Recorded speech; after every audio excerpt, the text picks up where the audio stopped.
Irony and revolution in Persepolis. The world is not divided between East and West. You are American, I'm Iranian. We don't know each other, but we talk and we understand each other perfectly. The difference between you and your government is much bigger than the difference between you and me. And the difference between me and my government is much bigger than the difference between me and you. And our governments are very much the same.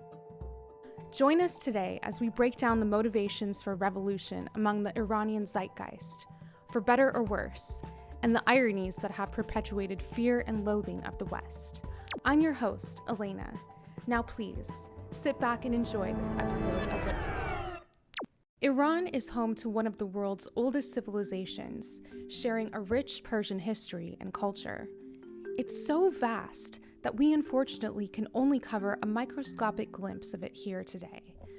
Let's talk about one of Iran's most notable historical sites, the Achaemenid Persian Empire's ancient capital of Persepolis.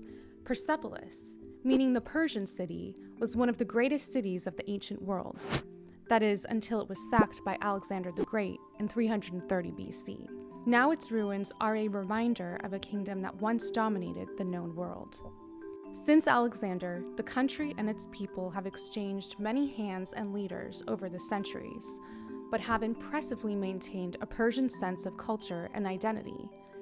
Even through Western and foreign influences, Persian ideals have persevered. And even today, with Islam serving as Iran's principal governing force, still exists secondary to the extensive Persian heritage. It is with this vast cultural insight that author Marjane Satrapi has chosen the title for her graphic autobiography, Persepolis.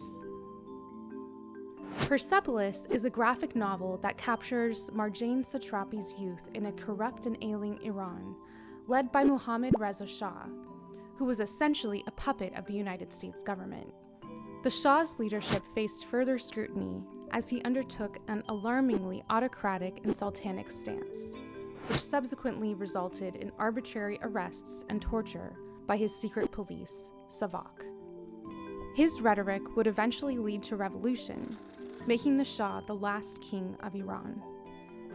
Though Satrapi conveys her experiences in a simple black and white comic-style approach, there's nothing black and white about the content of Persepolis. What's unique of Satrapi's Persepolis is how she conveys the ultimate disintegration of the Shah's government to the Islamic Revolution through her and her family's personal experiences. It's these experiences that help humanize the Iranian people in their dilemma, exposing the injustices they faced and the necessity for a change in its leadership. Growing up in an upper-middle-class family, both Satrapi's parents, like many, shared revolutionary values. Her father was a photographer who covered the protests taking place. Coverage of such demonstrations was illegal and very dangerous, if caught. Her mother was a passionate woman who raised her with empowering female ideals, which eventually helped to shape Satrapi's strong voice. Also to note, Satrapi's great-grandfather was once an emperor of Persia before the father of the Shah overthrew him. This also means her grandfather was once a Persian prince, and initially, Satrapi is excited by this revelation.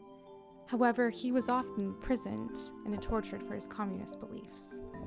When Satrapi's grandmother comes to stay, she serves almost as a secondary mother to her. One evening, Satrapi asks her grandmother about the times her grandfather was imprisoned for political crimes. However, instead of answering her, she dances around the subject, adding that the Shah was even 10 times worse than the father of the Shah. He was wasteful and bombastic and kept none of his promises, unlike the other historical kings of Iran. Then, Marjane's grandmother describes how, during his rule, all the country's money went into ridiculous celebrations of the 2,500 years of dynasty and other frivolities, but none of this benefited the people, who couldn't care less. She claims that the Shah did this only to impress heads of state. Satrapi's grandmother then expresses her happiness that there is finally a revolution. From her grandmother's perspective, we discover how public opinion of the Shah saw him wasting enormous amounts of money on propaganda, while the people of Iran suffered from poverty and hunger. She highlights the great distance between the Shah and the common people, also indicating how rulers often try to control, rather than serve, those whom they rule. For many Iranians, they weren't necessarily seeking a religious government to overtake the secular.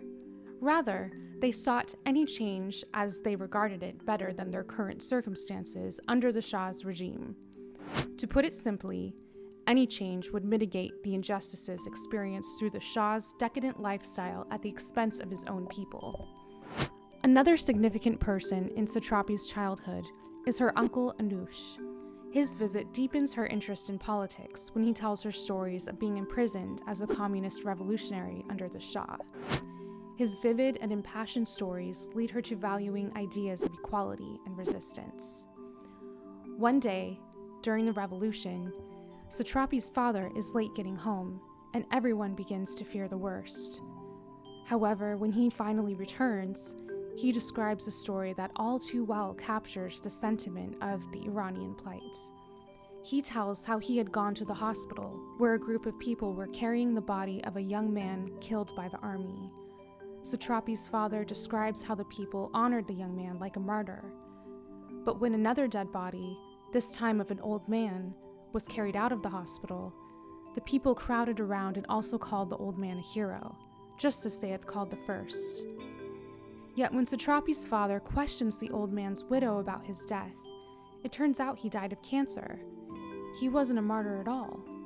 Still, at the crowd's insistence, the old widow actually joins in their demonstration honoring the dead old man and defiling the Shah. Together they shout, "The king is a killer." In her youth, Satrapi had access to various educational materials, such as books and a radio, which exposed her to a Western political thought at a very young age.